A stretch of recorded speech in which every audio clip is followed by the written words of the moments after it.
Hey everyone, how y'all doing today? Good. We're doing good. How's it going? Okay, we have a special guest with us today, Kanisha Tiedeman, who's one of our Apricot Grove board members and one of our favorite people. Hi Kanisha, how are Hi, you? good. Kanisha's up in Alaska and our internet's a little quirky, but we'll see if we can get through this. It's so great to have you guys. We took a summer off for our podcast and we're back, and what are we talking about today? I was I think we're talking about home and what does that mean? That was my understanding too, and about place. And we've had some other podcasts where we talk about these kind of overall meta situations that affect all healthcare interactions, and like the use of technology is in all of our healthcare interactions now, and the illnesses of time. We had one on those, and we thought we might have one on place today. And we brought Kenisha in as a guest too because she's also growing up in a special place in Cordoba and living in a special place where people have lived for a very long time. Um, I was thinking about this today, and I thought I would ask you guys, what is your first memory in life, like of a place? Like, what is the first memory you have of being here on the earth? Mm, that's a good one. Why don't you take that one first, Kanisha? Um, yeah, I remember the sun a lot. I guess that's not my first memory, but the light and nice sunny days, like in the spring, that the casting of the angle. That's what that comes to me is that kind of memory is just the light. And was that up in Cordoba where you were born? Yeah, I was born in Anchorage, and then came to Cordova. My family's from Cordova, and from my mom's side, and we lived in Old Town when I was just little, and the sun rises in the east and sets in the west, and um, there's no real like mountain in the way, so there's a nice overarching from east to west and that that angle and yeah. And what about you, Mel? What's your first memory? Do you have one? I think I do. I think I was about 2.5, and it was in the summer, and I felt way too hot. And I remember running around to solve that problem because I was creating a bit of air drag, and my mom was trying to tell me to sit still if I was too hot. And in the very short term, I was cooling myself off, and then I was sitting down and being way too hot. So I remember that, and I think about that when I parent. And you're still running around. Still running around to cool myself off. That, that, that's so interesting. Kenisha, I have a similar memory too. I grew up in Marin County, and I remember being out on the porch, looking out over the Golden Gate Bridge, and looking through the slats of my crib and watching the sailboats going back and forth and feeling the sunlight, especially as it comes through the trees. And it really imparted to me a vision of what the world was, which was very welcoming and nourishing. I don't think everybody has that experience when they're young, but there's something about the first embrace we have of place that stays with us, for a lifetime. And then that place often it goes into a special place. Like when I go back to that place, I don't see that place now. It's Mm. a different place, you know? So it kind of lives within me as a memory or a dream memory or something, but it told me something about the way the world was. And did you guys have that experience too? Do you carry that with you? Yeah, yeah, that the vision, the colors, yeah, the shapes. Yeah. I mean, I definitely had the experience of going back to where I'm from and it being a completely different place. So the place where I was from doesn't exist. But what you also got me thinking about is that I don't remember being born, but I'm told that I was born in a naval hospital. And so like where you come out and take your first breath. And then I was thinking about how Kanisha, you're a midwife, right? I would say I'm a birth worker or a birth assistant. And I live in a rural Okay. community, so I don't have very much experience, but I've experienced my very own births unassisted. Okay.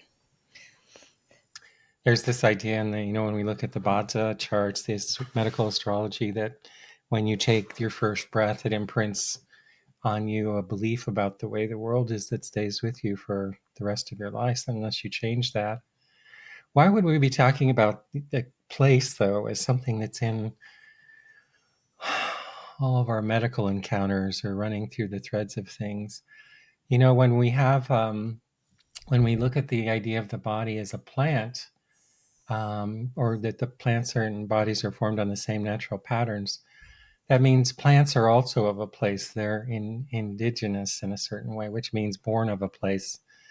And that's really important to the plant's identity, that they can sink their roots in there and they get used to the way that the sun rises and the falls, and how it is in winter, spring, and summer. And for a lot of that, that's very dislocated for us.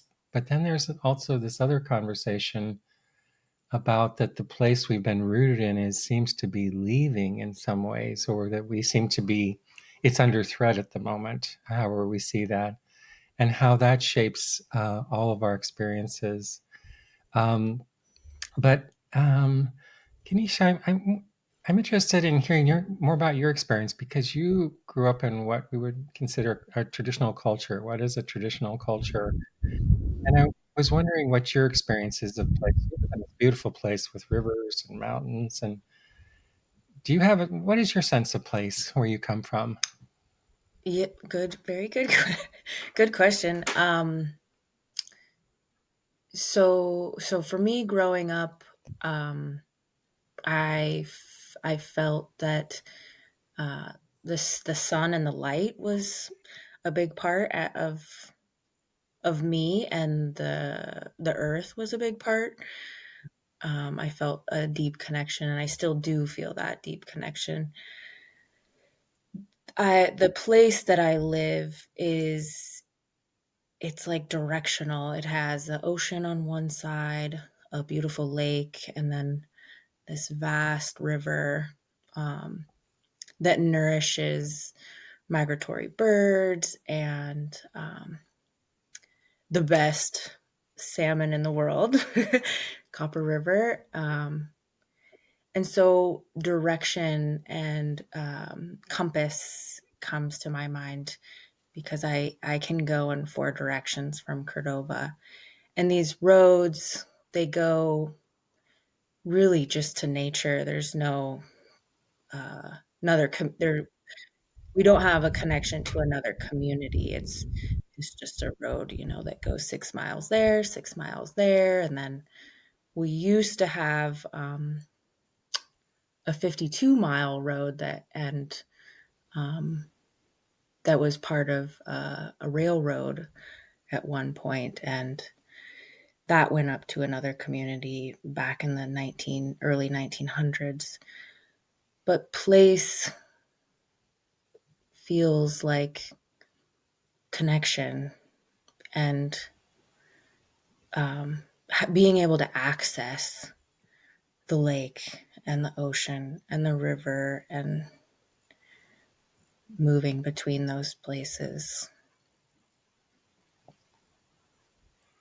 And how long have people lived in that valley? For a long, I mean, they say 10,000 years. At one point it was a glacier. So, and we still have glacier here. Um, but yeah, it was covered by a glacier. And, I wouldn't be able to tell you and be like, that's how many years we've been living here. But they say 10,000. So, um, I mean, I'm not going to like go with that, but I, we've been here for a long time.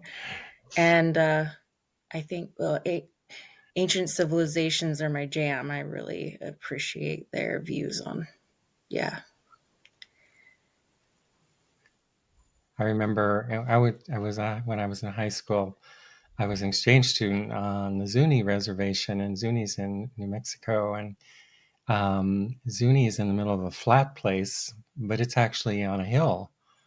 But the hill is actually from the debris of adobe falling down and collecting over thousands and thousands of years, so that this hill grew up.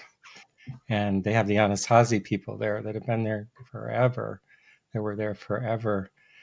This is something like for modern people, we just don't. This is not in our concept of place, and that it comes down to the ancestors. Do you have a connection through people to place? Yeah. So Cordova is a place between the Atna people, the Eyak, Tlingit, and Sugpiaq, Alutiiq people. So there's like four different tribes, but we're like right in the middle. So when we do celebrations, we have several different cultures coming together and different ways of living coming together here in this space. Do you hear the voices of ancestors in the land? Kind of a strange question, but I do they live there? You're leading the witness. Uh, Do they do the voices of do the spirits of ancestors live in the land? I'm just oh curious. yeah, yeah. Um, Yeah. How do yeah. you? Yeah, it's interesting because Yeah. I mean, Okay. invoking or I just like I say we all the time, it's in the vocabulary, the language. We, it's like, well, who's we? It's like, yo, me and all my aunties and uncles you know, um, and then in the land, I just the light and then the way that the light shines in the plants and the trees and the dew and the attitude that it brings. And then you look at the animals and you can there's just humor in them sometimes, or the way the birds are flying or they're flying together, and I there's just an underlying language that sparks a feeling or emotion, and that's ancestors to me. Like the other day, we were fishing, Yeah. my son and I, and we're sitting on the top house together, and there's a sea otter munching on, I don't know, a clam or a fish or something. And there's two seagulls just like floating around it, and you can imagine them being like, oh, mine. Oh, what's going to come off of here? Like, and it's like humor. It's funny. And then sea otter dives. It's like, wait, where'd you go? And him and I are laughing together because that's humor. Those are our ancestors being funny. Wow. And knowing you, I can't imagine if your land was gone or suddenly taken away, um, how hard that would be. How because the land is so ingrained in you, I can't even imagine that. But when I think of you, I always think of the place you came from, which is not true for a lot of Mm, Westerners. That we're mhm. talking. Yeah. But for you, I really get that sense. Yeah, and we actually have Yeah. had that in the And so, past. We've had, the land kind of in the ocean. I mean, we've had earthquakes and oil spills, and where that sense of land and home has been, that's happened to us before. and yet you're still there. Yeah. So, which is so it's Kanisha and I and Mel and others have had some very interesting conversations. We study nature and nature-based medicine, and but we're often studying it from Zoom calls and stuff like that. So we've been talking more and more about like how do we learn directly from land, but also there's these other things happening with land right now, you know. And when we think of the word indigenous, and that's kind of a loaded word too, I would say, and I'd love to get your thoughts on that, Kanisha, too. Sometimes it seems to be a politically charged word, or like a word we have to be careful of, because there are these people who have traditional cultures, and they've had so much to deal with.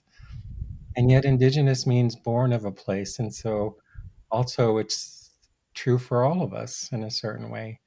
Do you have any thoughts about that word, Kanisha, Yeah, or that concept? indigenous. Yeah, it is a loaded word, and um, we all are indigenous. Like you say, we all come from a place and are connected to a place and born into a place, and it's a birthright. And yeah, it's interesting because I could go and it's tough, because I am a Alaska Native and Indigenous, and I don't use that word very often because I do see other people as being Indigenous, and there could be conflict between me and other Alaska Natives that think differently. So I just believe that we all are of a place, and displacement is is so common, and culture is living, and we carry with us the culture of our ancestors and bring that forward. um, I guess I don't really sit on the the idea that we have to look back and be like the people before us, and look forward and see that we're all creating a culture together that is of this place and of this land. Because we all need resources, we all need food, we all need, yeah, we all bleed red blood. Hmm. And we were all, and there's so much separation in the world today. And it's so interesting to me that, you know, you've come and you're studying ancient Chinese medicine, but you came from this traditional Alaskan community. And um, I'd love to hear more about that, how that makes sense to you. Any thoughts about that? Yeah. So I started out as a mother and birthed my children, and then got into birth work. And um, it's a spiritual, ceremonial thing for me, birthing, and having those connections to our ancestors, because they birthed so many times before us in an unmedicalized world. And I felt that and I feel that. And so I dove deep into that. And then I had the opportunity to listen to an ancestral skin marker, or a traditional skin marker. She was able to come here to Cordova. Her name is Holly Nordlum. And she had the same story, that this is a spiritual practice. Birth is a spiritual practice, and this traditional markings were a spiritual practice. And so I got closer, and it was apparent that she was not taking on apprenticeship. Like, no, not a thing. And I just stepped in where I could and helped where I could. And then by the end of her visit, she was like, "Yes, you're here for a deeper purpose. Like, I will take you as my apprentice." And so that being accepted into her world and having that connection was so powerful. And then also doing needlework, um, well, I started before birth and all the birthing things. I'm an artist. That's like very number one thing. And I use sewing needles and have used them for a long time.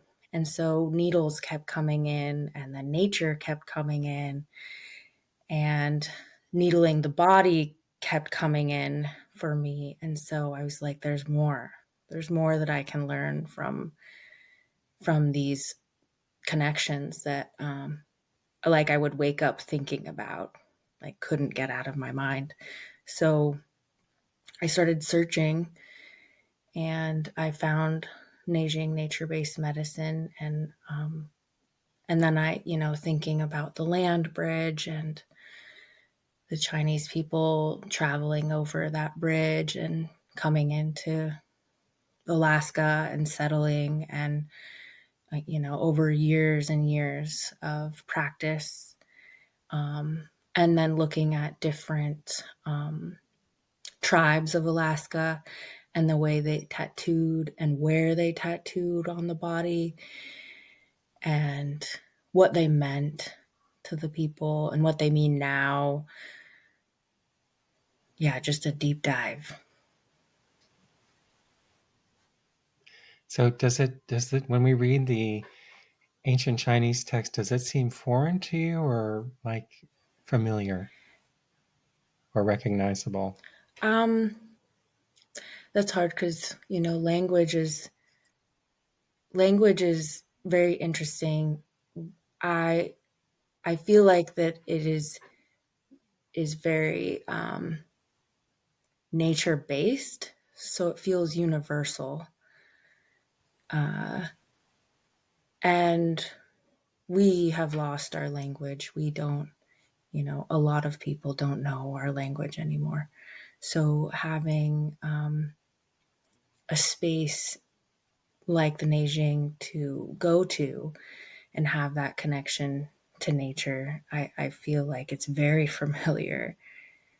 So there's kind of a mixed feeling around languages because there's so much resonance sound frequency that comes with the sounds that come, but then also like the meaning behind could vary in just the tone, and then not having that from my grandmother or my great grandmother.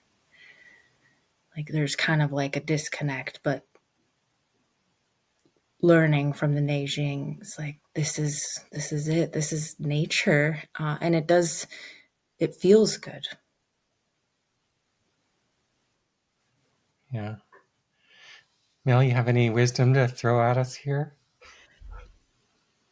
Mm, no, let's see, where are my thoughts going? I mean, I was definitely feeling what you were saying about the language being lost. I think that I was like, that's something, and that's I guess like an issue in general that I've been aware of for quite a long time. Having studied languages, but only a small percentage of human languages still exist, and when you lose the connection to language, um, then you kind of lose a lot. So it's interesting then to be able to kind of come in, through classical Chinese, which is not not your language, but what it's describing in there is something that's maybe like a cultural value or an understanding that feels familiar and good and home. Mm-hmm.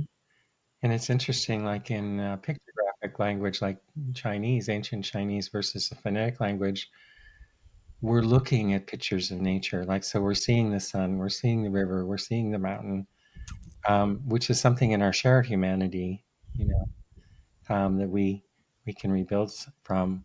One of the most interesting things, when I talk to you, Kanisha, and I think about the separation in the world and the fragmentation, and about rewriting stories, and nature is a kind of a touchstone for that. It's a place we can go back to start because it's a shared experience. And I'm so curious whether it's could be a way where, for example, ancient Chinese medicine and the culture in Cordoba and other places where it's a place that we can go back to rewrite our human story. So even with the diversity of people and not um, mitigating all the cultural tragedies and things that have happened, is it a place we can start to retell a story from? And that's something that's so interesting to me. Do you all have any thoughts about that? Um, I when we were talking about language, I do. We are working on rewriting and retelling our story right now. I mean, always, right? Living from the now and moving forward. But there was something that came up for me, and place names here in Cordova. Like Cordova's not the original name of Cordova, right? It's Eak, and Eak means the throat of the river. And so renaming and going back to the true meanings of the place. And another example of this is we had a beaked whale last summer come into Boswell Bay, which, is not its original name either. And they decided to name this beaked whale, uh, what is it called? Geez, I can't remember now. A summertime place where it's sometimes icy, and Chikuk. Chikuk was a summertime place where it's sometimes icy. Chikuk. So this beaked whale is changing the story for this place, and it's naming it exactly what it is. It's like the truth, or the the resource, or what it actually is in real life. And that goes back to that Confucian idea of Zhengming, like name, that it's so important to name things correctly, and that many problems in the world start by not naming them correctly and are fixed by renaming them. Yeah. When I think about your culture also, and I don't know it very well, just from what you've told me, and I know that they had so many deep roots in nature, and but also through cultural dislocation and other things, that thread to the past of the language and the traditions is not always so strong, but it feels like it wants to be reconnected in a certain way. But I don't know how that would happen. Do you have any thoughts about that? I don't have a crystal ball or anything fun like that. But I guess I've been sitting on tribal council here for the Native Village VIAC, and just sharing those truths, and being able, I think invocation, I've been able to do invocation for our meetings, and it's, we're doing Robert's Rule of Orders, and that's, not how we used to do things. I'm not sure how we used to do things, but I do know that calling in the ancestors, and understanding our relationship and our orientation to the land is so powerful. And then bringing that into, our hearts, or having that come from our heart. It seems like maybe it's a kind of a reweaving or something of trying to find threads. And I don't know because I don't live there. So you just, jump in. But it feels like maybe a reweaving where there are these connections to the past, and they all start from nature. And if we start from nature as our first teacher, and then know that they have diverse expressions in different places, can we reweave from these original ideas from nature, going backwards through traditions and culture? Um, I don't know. Do either of you have any thoughts on that? it's such an interesting thing to me about this as a medicine, because the world is really broken in a certain way, and it's fragmented, and the stories are broken, and nature is a way you can kind of reweave the story, and it's something because it's universal. So there's this idea that I think of as intersectionality, which means like all of us start from this point of nature. So even if we're born in Europe or Russia or EAC or wherever, that's our first seed. And if we go back there, is it a place we can reweave culture? In our experience, I don't know. Either of you have any thoughts on that? Am I trying to? This is too big of a question. I don't want to put you on the spot, but I'm curious about this because it seems like it's so fascinating to me, Kanisha, that you found ancient Chinese medicine. And I think about these ancient words from China, they're really talking about nature. And can this be the medicine where we retell stories from and reweave fabric of the world or of our relationships, I guess? Mhm. I don't know. Any thoughts about that, either of you? The first thing that came oh, I mean, I've always you go ahead, yeah.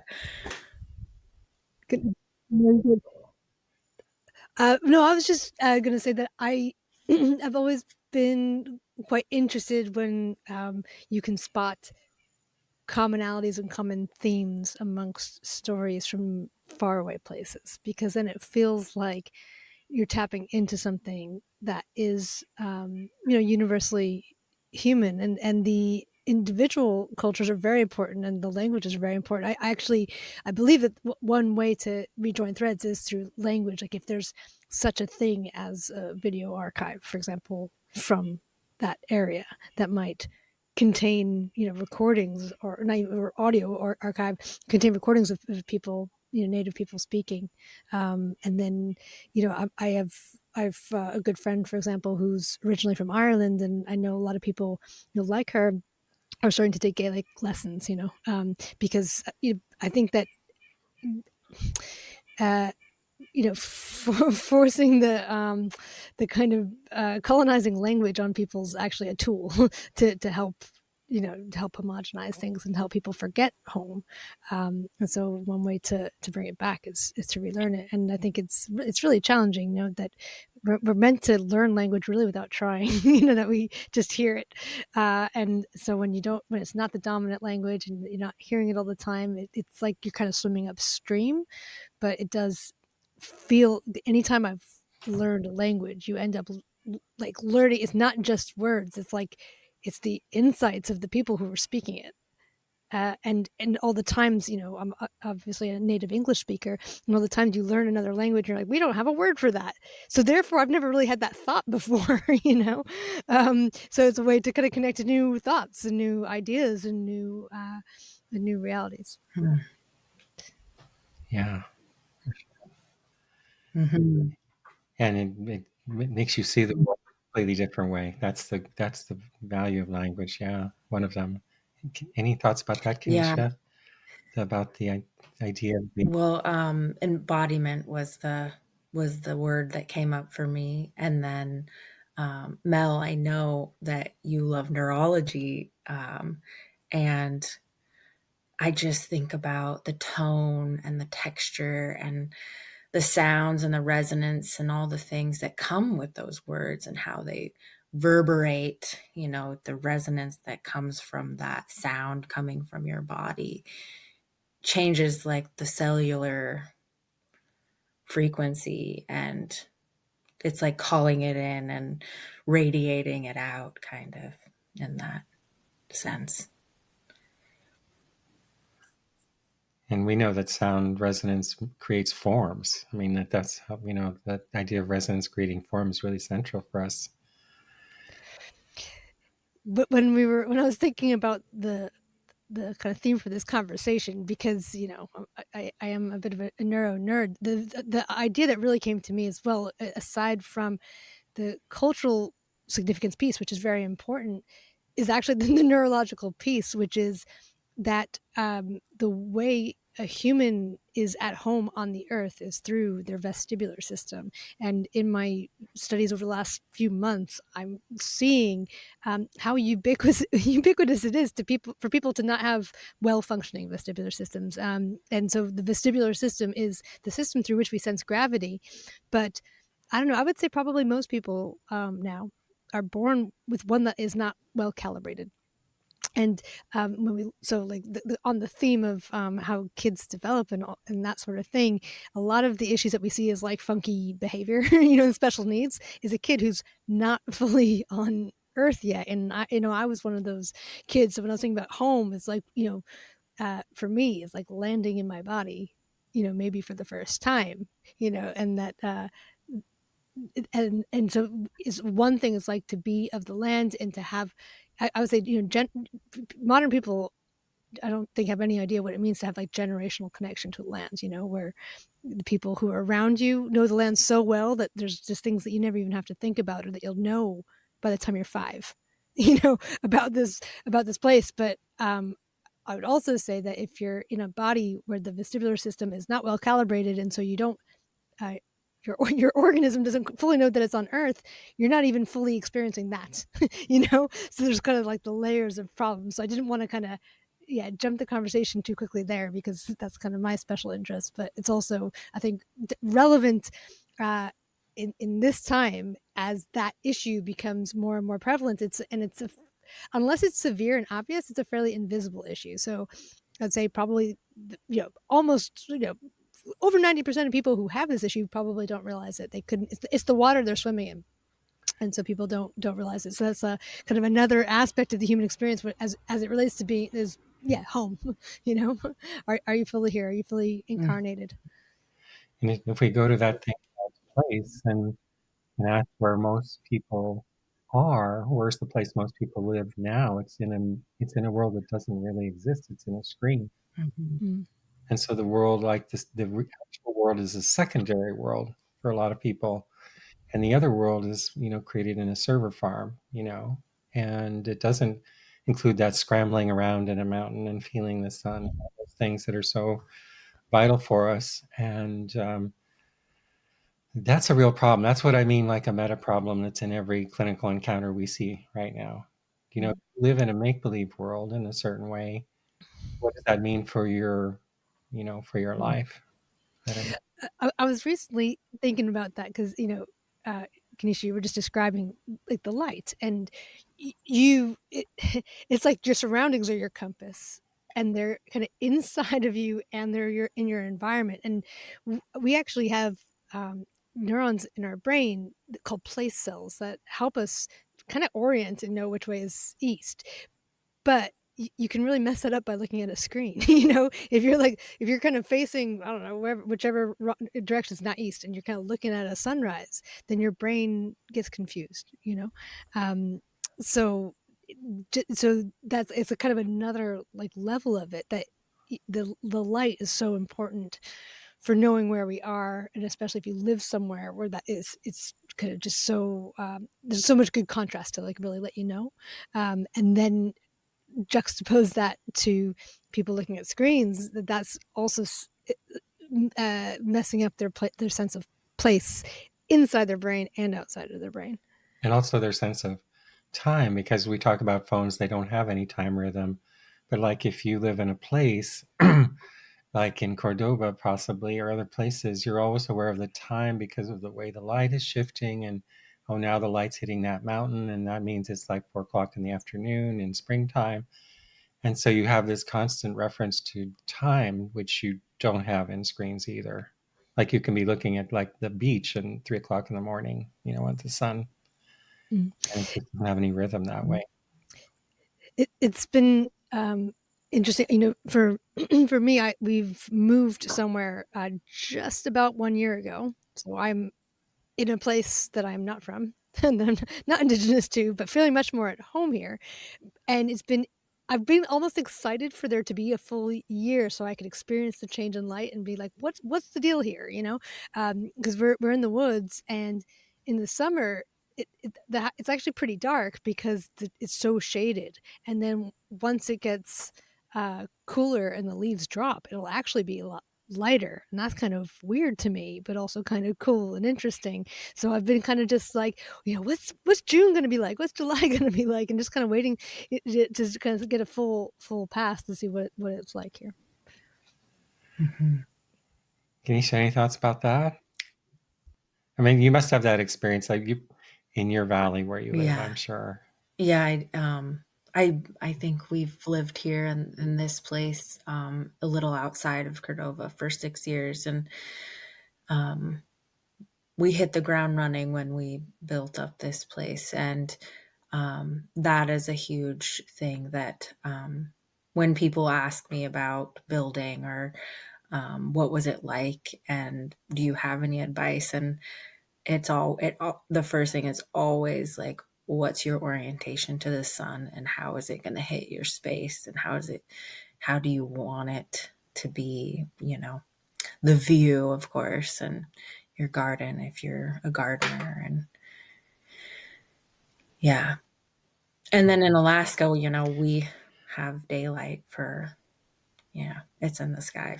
The sun is in the sky for a long time in the summer and then not so much in the winter. Yeah. And so when, wow, so when people come in now to our clinic to be treated, or we're trying to deal with problems in the world, how do we do it when many people and many ways of being have lost the connection to time and space? You know, Hmm. it leaves us very vulnerable, I think, too. Like if, time of a place and the rooting in a place is something that really nourishes us and allows us to see clearly. And when we take that away, wow, we're really unrooted in many ways. Any thoughts about that? Well, like when you work with patients, and does this come up at all as an issue? It's interesting 'cause, it's funny that you asked that because most of my practice is online, and they're all over the world, and so that's kind of interesting because when you're working in person, you're already in a shared space. So, like, you both know what the weather is today, right? But I'm working with people who are in, like, Australia or New Zealand where we have, like, opposite seasons, and so needing to remember that and remember because that's then it's a whole different, we talk we talk a lot about it, we talk a lot about light and our relationship to light and our relationship to ecology, so to temperature and moisture, um, and maybe sometimes because because we're not in the same place, it's easy to not mention it, or it's easy to kind of I don't know, it's just like, why would you even bring it up? But because we're not in the same place, it's almost like it drives the point home of how important it is. Like, oh, like you're somewhere super hot and toasty, so you guys in Texas are tending towards these heat patterns. But over here, I've got someone, who's from Finland, right? And so he actually also has a heat pattern, but it's a different deal, right? And so it almost, kind of drives the point home of, like, how important environment it is to what's gonna, what people are susceptible to, and then how individual we are. So it kind of turns what could be a little bit of, like, a disembodiment of, having an online distributed practice into a strength because it makes it so much clearer than if you're kind of all in the shared space. You're like, well, of course it's, the end of summer. Why are we talking about it? Yeah, and it's so different to treat in different locations. Like, as a Chinese medicine doctor, first thing if you move somewhere is you have to like figure out what are the forces in the area you're working with and which you're, what you can use. And then there's this term embodiment. And I think that's really a big theme of this too. Like if we think that cultural stories of dislocation and things aside, which are really important to remember, I don't want to forget them. But if we take this word indigenous and use it to mean being born of a place and how every human being is born of a place, the first place we're born of is the cosmos, kind of, you know? The second is the earth. So we're all of the earth. And then we're all of a place, like you were born in Alaska and you were born on the East Coast. I was born in California, and we have that place. And the next one is our body. because the body is also of a place, you know. So we live in our body just like you might live in a valley, right? And in healthcare, we see different levels of embodiment. For example, like if people have a lot of trauma, it's very hard for them to be in their body. And when we're working with them, it's important that we help them relearn how to be in their body, right? Because they want to leave it. Sometimes it's not good. And screens can be a way of leaving an earth that's in distress, also, you know. But the earth really needs us here, just as our bodies really need us there. I was just down in Northern California teaching in a community where a lot of people do like hallucinogens, ayahuasca and other things, like a lot of people. And, you know, and I do believe that there's a teaching and a way that hallucinogens can be helpful. But what I saw there that bothered me a bit was it seemed to be more a way of leaving the world, you know, as opposed to like traveling to a place and coming back with wisdom, just like to take it all the time and to live in that world. And that saddened me because you know, when the world's in distress or your body's in distress or your culture's in distress or your town is in distress or your earth is in distress, it needs us to be there to care for it. Um, I don't know. Does that ring a bell with any of you? Mm-hmm. I see that as a real challenge. It's one of those modern threads of medicine now that people are either in a screen or like doing other things because it's hard to be in the world where it is with the world the way it is. But that's just when the world needs you to be there. Mm-hmm. I don't know. Any thoughts about that? Mother has been coming up for me. Yeah, I think like mothers having your the connection to your mother and having those generations before you that you know we've lost. You know, some cultures have really great connections with mother. I mean, mother could be nature, earth, but also the body of mother.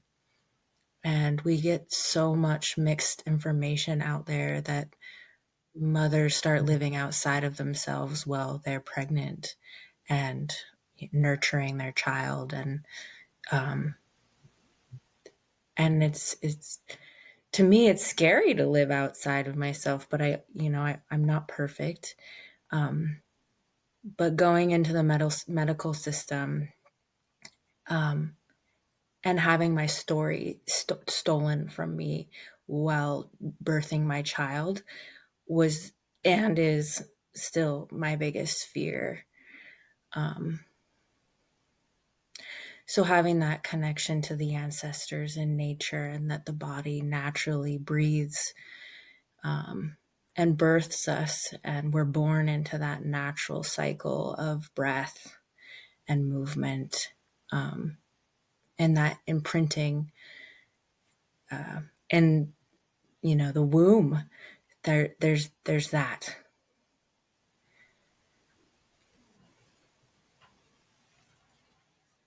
Can you say more about what you mean by leaving yourself? Just like a disassociation of stepping outside, like stepping into a screen and believing the belief system around this information that's fed to your mind, Hmm. that it needs to be this way, or I was like this for me, so it needs to be like that for you. And just all of the information and just the context around what birth is today, or what the medical system is today. um, Lots of mixed information, and so leaving the body to believe what's outside of yourself, rather than coming from a place of embodiment or intuitive instincts that serve you, and then not either having that connection or not having that connection, or growing that connection and developing it.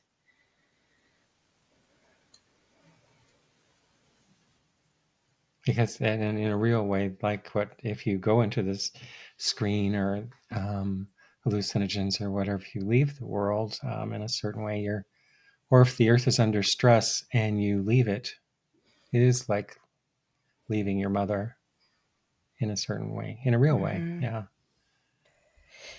That it reminded me a little bit of it was an experience I had that when I was well, it was I was studying, like I guess you'd say like a school of psychology called internal family systems. So a lot of parts work, and this is a really helpful model, but it talks about how we have like our self or our I don't know our kind of like our intuition, our soul, our Buddha nature, and then we have all these parts, and some of them are protector parts and manager parts, and some of them are wounded children like exiles. And I'm not kind of going into like the whole model, but hopefully that's enough for people to follow along. And at one point in my journey, I was like, well, why can't I just decide to inhabit myself? Like here I am, and I want to come home. And why can't I do that? And in the model, they described something that was really resonated with me based on my experience. But I think this is true, kind of on many layers, which basically said that once the protectors have taken over and they've decided that it's not safe for self to be in charge, right? Self is like wise. It's unburdened and it's cool. But once the protectors decided that it's not safe, it's like squatters that have taken over a house, and they really need to agree to give up control for self to come home. And so I was really thinking about that when you're talking about people taking hallucinogenics all the time, or people leaving themselves to go into screens, or even earth. It's like yes, we can decide to come home and be here, but also if there are forces or protectors or other things that have taken it over that are giving rise to complexity around that, then that needs to be handled too, so that we can be, at one with earth, or at home, or in our bodies. Wow. I'm wondering, as we kind of finish today, do you have any thoughts about how we can return in a certain way to our earth or our place or our body or our valley, and with these ideas of screens and everything else? Is there an invocation or a thought or a prayer or some other way that, it'll work itself out on natural patterns for sure, but, is there a way to tell a different story?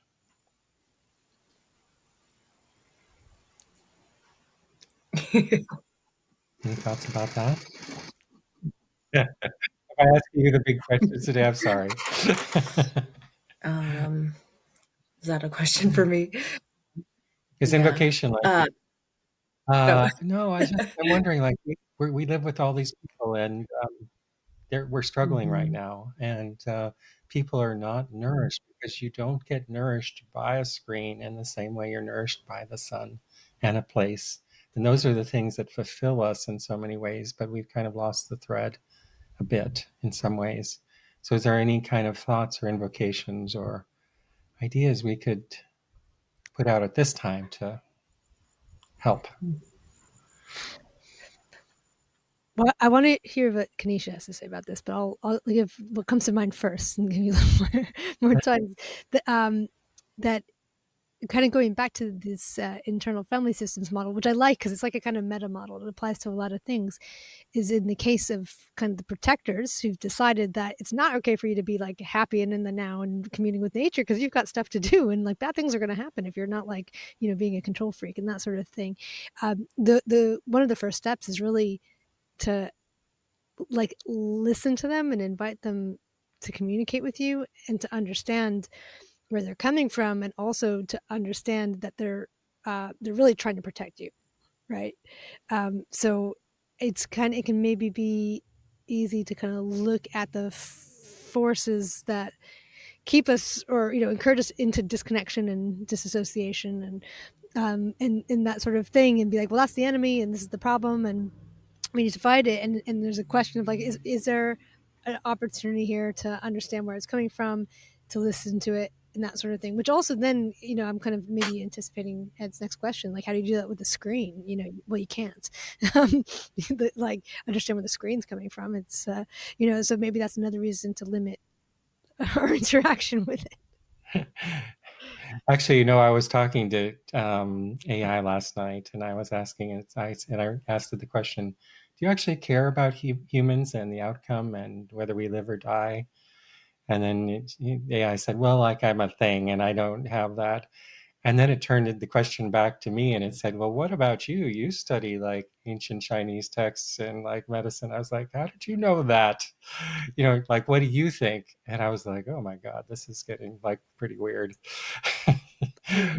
It's like, because it is, I mean, AI or screens, they're all things that look like things that you would experience in your valley with the sun in your culture, but it's not.